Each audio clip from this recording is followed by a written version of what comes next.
মহানগৰীৰ সংঘটিত ভূমিস্খলনত মৃত্যু হোৱা লোকলৈ সাহায্য আগবঢ়াই মেয়ৰ মৃগেন শৰণীয়াৰ প্ৰতিক্ৰিয়া। যিবিলাক পাহাৰত ম্যাদী মাটি আছে সেইবিলাকত GMDA আৰু GMCয়ে গৃহ নিৰ্মাণৰ অনুমতি দিয়ে। ফৰেষ্ট অথবা চৰকাৰী মাটিত ঘৰ বনোৱাৰ অনুমতি নাথাকে। বৰষুণৰ সময়ত পাহাৰত বাস কৰা লোকসকল সজাগ হ'ব লাগিব। GMCত পৰ্যাপ্ত কৰ্মচাৰীৰ অভাৱ বুলি মন্তব্য কৰিছে মৃগেন শৰণীয়াই। 20 লাখ মানুহ 3000 কৰ্মচাৰীৰে পৰিচালনা কৰাটো সম্ভৱ নহয়।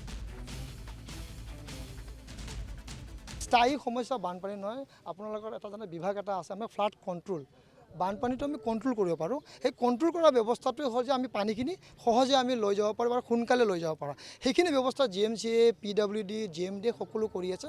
সেইখিনি কাম যদি আমি সোনকালে কৰিব পাৰোঁ তো নিশ্চয়কৈ পানীখিনি ওলাই যায়। কিন্তু বেছি অতিমাত্ৰা যদি পানী আহি যায় তেনেহ'লে উলিয়াই লৈ যোৱাৰ কাৰণে কিছু কষ্ট হয়, কাৰণ এতিয়া নলা নৰ্দমা পুৰণি কলি আছে, বহু পুৰণি আছে।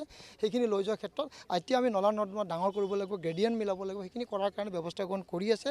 এতিয়া আমাৰ আৰু GMCৰ আপোনাৰ বহুত কাম থাকে, বিভিন্ন ধৰণৰ কাম, আৰু আমাৰ যিখিনি কাম কৰা যায় তাৰ মাজেৰে এইখিনি কাম আমি কৰোঁ। আমি য'ত আমি ধৰোঁ আপোনালোকক দেখুৱাই দিওঁ যে আজি আমি ধৰোঁ, কাৰণ আমি ৰাস্তাৰ পৰাও বেপাৰী গুচাব লাগিব, মানুহৰ কমপ্লেইন দিলে ঘৰো ভাঙিব লাগিব, আমি বিভিন্ন ধৰণৰ লাইচেঞ্চ চেকিং কৰিব লাগিব, বিভিন্ন ধৰণৰ আপোনাৰ ধৰক এই যিটো ডাষ্টবিনৰ কথা ডাষ্টবিনো চাব লাগিব। তো বিভিন্ন ধৰণৰ কাম আছে।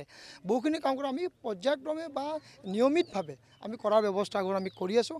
আৰু নটিচ দিয়াৰ পিছত আমি এইখিনি কাম কৰাৰ পিছত যেতিয়া আমি তেওঁলোকৰ ৰুটিনলৈ পৰিৱৰ্তন কৰি মানুহখিনি মানিব লাগে, মানুহখিনিয়ে মানিব লাগে। কিন্তু আমি সকলোকে যদি আমি প্ৰতিটো মুহূৰ্তত যদি জগাই থাকিব লাগিব, শুই থাকিব, কৰাই থাকিব, সেইটো কথা নহয়। আমি ফাইনো কৰিছোঁ, আপোনালোকৰ ওচৰত ফাইনো দিছোঁ। গুৱাহাটীত 20 লাখ মানুহ, 12 লাখ 15 লাখ টকাতে আমাৰ 15 লাখ মানুহ যদি গুৱাহাটীত থাকে, প্ৰায় 8 লাখ 9 লাখ সদায় আমাৰ লগত মানে ফ্লটিং আহিছে, কোনোবা ইয়াতে কাম বনাইছে। ইমান মানুহ কণ্ট্ৰোল কৰা গুৱাহাটী পৌৰ নিগমৰ 3500 মানুহ দি বহুখিনি আমাৰ কষ্ট এটা হয়। স্থায়ী